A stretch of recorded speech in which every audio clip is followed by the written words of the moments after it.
Hello, travel biz owner. Welcome to my corner of the travel industry, the Strategic Travel Entrepreneur Podcast. If you're ready to have fun, be inspired, get clarity, and take action in your travel business, then you're in the right place. Let's jump in.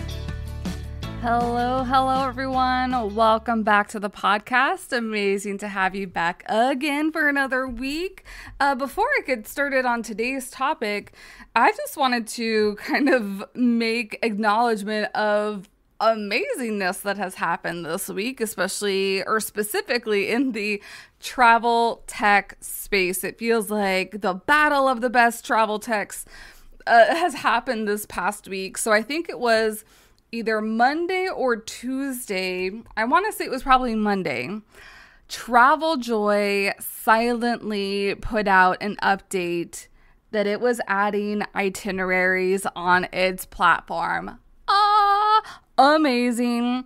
As a long-time-ish user, I mean, I've been using TravelJoy since 2019. It was amazing to get something like that because it's something that we have been wanting for a really long time so that we wouldn't need an itinerary builder app and like have the expense of two apps. So TravelJoy this week added flight tracking itineraries where you can build out an itinerary. So they had the smart proposals feature, which was really nice, and I had been using that to put proposals together, but it didn't have like the full capacity to put like if one of my clients was going on a tour, the timing and all the specifics. Like you could put it out, but it just wasn't organized really well, I guess. Same thing, there was no flight tracking. Now there's flight tracking. Similarly, you weren't able to, it was really just like this online thing, and there was no place to be able to print it out or have like easy access to it. And now you can have PDF itineraries with TravelJoy. So I know for myself, and I kind of like really hate saying this too, I don't think I need an itinerary builder. I mean, I've only really been testing an itinerary builder for the past couple of months because I'm so cruise focused. I don't really use itinerary building, but to be able to use a builder was so nice for the handful-ish of FITs that I did handle per year. But now that the capacity is able to be done on TravelJoy, now I feel like if you are probably more heavy on the FITs, Travify still might be your tech of choice, because Travify decided that they were announcing they were gonna add invoicing to their platform this week. And so invoicing just went live through Travify, and their invoicing, I think it's directly through Stripe. So if you have a Stripe account, you can integrate that with your Travify account and create invoices there for your clients. So it's like I feel like each one of the travel techs is like, I'm going to up you on this, and I'm going to up you on this and that. And I know I've been asked the question a couple times, like, well, which one would you choose or not? And I think I've kind of answered that question here. I think you kind of have to pick based on what features are important to you. Also, what looks better / functions better for you and your brain. Outside of the travel tech space, Instagram has been adding a couple really new features. So recently they had announced the whole, like, you're going to be able to see what the Reels trends are in terms of like the trending audio, and there was one other thing, trending audio and something else. I can't really remember. I'm sorry. I think it was like what Reels trends are trending, but also what audios are trending. And then a couple days ago, they just announced that they were going to give you up to 5 links in your bio. This is like, you know, a lot of the tech just come out with features and functions because they think it's going to be cool or one-up something else. And this is a feature that actually impacts the usability of Instagram, because a lot of us have just been using those different link in bio types of programs, or we've been making a link in bio web page on our websites to be able to access different web pages, because we do use a lot of tech in our businesses. That can be a calendar tech for scheduling appointments with clients. It can be if we have like a group booking page, and we want to send people like, hey, I have this group sailing or this group trip, check out this information. It can be sending them to the services page on your website. There's a lot of different links that we can utilize if you are a fellow podcaster like myself. This is also, you can send a link sending them over to your podcasting page. So, but Instagram and many other platforms still do this, that they only allow one link in your bio. So now being able to have that ability to put up to 5 links opens that up without having the need to have like a one pager there. So that's really, or those are really, I feel like the biggest like updates and changes that are happening within the travel industry. If you know of any others, please feel free to drop a comment over in the Strategic Travel Entrepreneur Facebook group, because I always want to be in the know of all the things that are happening in the travel space. But other than that, let's get on to the know, like, trust factor. I know that this is like a buzz phrase you hear many of us using there, the know, like, trust. And when I say know, it means KNOW, like I know you. Like is that I like you. And trust is obviously that I trust you. And why really that is important in your travel business. And I think like this is also like one of the basic things, especially when you're marketing your business and when you're in business, that it needs to be like a foundational item that you really put a lot of pillars or poles or however you want to say it into, because people cannot know about your business unless they know about you, unless there's some sort of marketing that's out there that is increasing the visibility and the awareness that you and your business even exists, and that it exists to help them in the exact problem that they need assistance with. And so what are you doing to build that awareness, build that know? How are you meeting people? If you don't start out with the know, there really isn't a reason for people to like and trust you, because they don't even know you. So how can they like and trust you if they don't even know you? And I think like this has really been on the forefront recently, because one of my clients has really been struggling with this the past couple of months, that they got busy, and they stopped working on the no factor, and their sales / the decline of their sales is really hitting them because they didn't work on that or consistently build upon that or keep doing the no stuff, the meat stuff.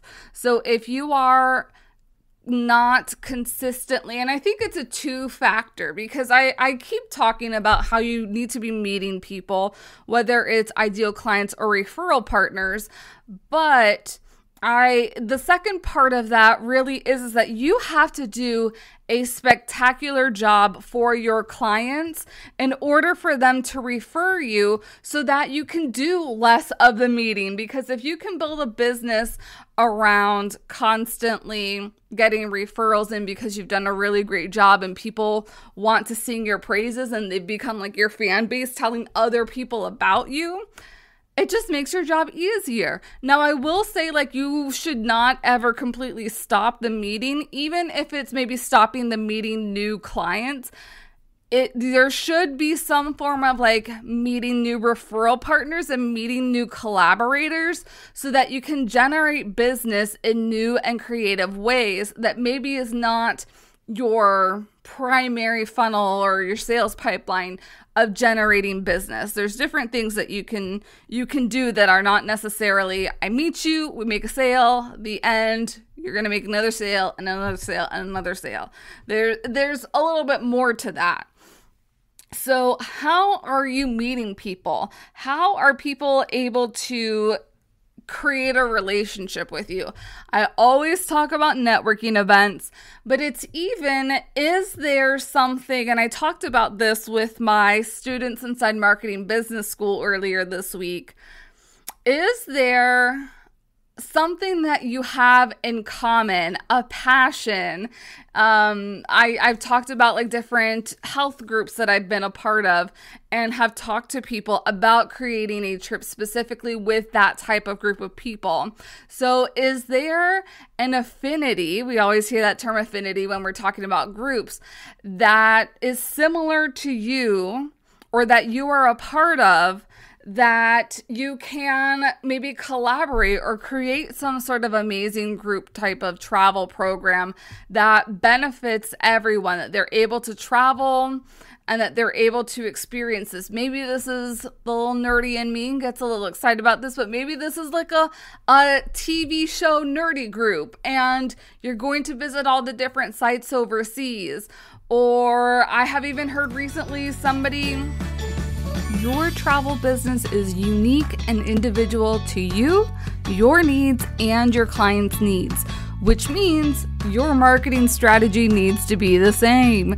If you're done trying every marketing tactic out there with no avail, then it's time to join us in Marketing Business School. A community of your fellow peers is waiting to support you in your entrepreneurial journey. Receive a monthly marketing education session from yours truly, along with a process party to finally work on those workflows and SOPs, and a Tech Talk Q&A session. To get in on the action, head on over to travelbiztraining.com to enroll today. Learning more about pickleball so that they can get into the pickleball circle of reference, circle of influence, so that they can sell those types of trips to their clients. So I think like that's really one of the best ways that you can build the know factor for people to know who you are, that you exist, that your business exists, and what your business does, is to really put yourself out there in some way. This can be sending out an email. This can be being a patron of somebody else's business. What can you do first to cultivate the relationship first, with that in mind first, that you are leading with out of like a servant's heart, to and then kind of be like, hey, actually, I think this relationship can benefit us all. And I feel like if you really come out of it that way, it's more of one of those honey tactics as opposed to a vinegar tactic. You're going to attract so many more people if you come out of it with a level of wanting to serve and be helpful than being like, I just want to sell you some cruises, or I just want to sell you some tours, or I just want to sell you X, Y, and Z within the travel space. The next part of the know, like, trust is obviously the like. And I don't want to focus on like everybody needs to like you, because everybody does not need to like you. I really want to focus on you are an individual human being. You have wonderful imperfections about you. You have, just like I am a nerd for like Marvel and Game of Thrones and Witcher and all things like nerdy fandom-y, I know that you have your own nerdiness. There is something that gets you like, oh my gosh, that's amazing. Like maybe it is gardening. Maybe it's playing tennis. Maybe it's cars. Maybe it's going to the best beaches. Maybe it is getting your hair done every week. There's something that is special inside of you that really, like, when people think about you, what is something that they can easily identify with? If you did not know, I have a Nightmare Before Christmas half bathroom downstairs in my townhome. That is something that like people can easily identify me with, that I love travel and I love Nightmare Before Christmas. So what is that one thing that you can use almost as a marketing tactic to kind of connect with other people? Because it is those things that we like and hold dear and that we value. that are the things that we can connect with other people. And this is how that like factor is created. What are the things in common that we have that I can be like, oh, she likes Nightmare Before Christmas too? That's my peeps. I like her. Like, you want to hang around people that like similar things to you. And not only like similar things, it's not like you have to like all the same things or think the same way. It can just be little things here and there. Like, if I remember I bonded with somebody over a paper planner system called the Happy Planner. So there's different things like that too. And aren't like, there's different uniquenesses within us that you're like, oh, that person is a fan of the color purple. That means that person is a really great person. Like, we have all these different beliefs within ourselves of like, oh, that person, they like gray. Gray is not the best color. And so you have like different thoughts and opinions based on the different likes that we all have individually. But how can you connect and create a relationship based on the likes? And that does mean that you have to put a little bit of yourself out there. Put a little bit of yourself out there, because the more that you put out there, the more people that are like, oh my gosh, I have found my exact person. And that's how you also can filter through the clients that you want to work with and those that you don't want to work with, is by sharing some of these things that you like and value, because the ones that are similar will flock to you. The ones that are not go away. They kind of like self-elect or self-find out, yeah, this person's probably not for me. Let me go somewhere else. And it's okay if they don't choose you, because I firmly also believe that no's do open up the door to yeses. So that is what I would say is the like factor, like really building that relationship to be like, I like this person. I think they're pretty cool. Then the final factor is trust.